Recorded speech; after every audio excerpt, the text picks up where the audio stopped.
Have you deleted some photos from your iPhone's photo gallery and need to recover them?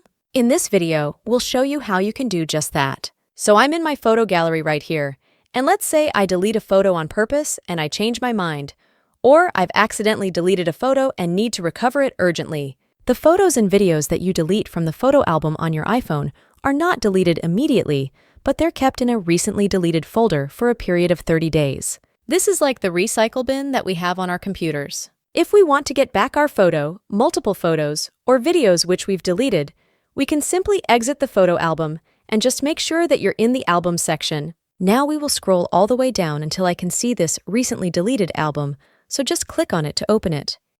You will maybe have to enter your iPhone passcode or scan your face with Face ID in order to access this album, so just do that. And as you can see, this folder contains all of the photos and videos that we've deleted from the camera roll in the last 30 days. After the 30 days, the photos will be automatically deleted and you can't recover them anymore. But if you've deleted a photo less than 30 days ago, you are going to see that photo in this album. If you want to get it back, simply long hold the photo and then tap on this recover button. After this step, our photo will be back in the camera roll album. But if you want to recover multiple photos, simply select them. Then tap on these three dots in the bottom right corner of the screen and then select the recover option. And that is how we can recover our iPhone photos if we've deleted them in the last 30 days. Thanks for watching this video, and I will see you in the next one.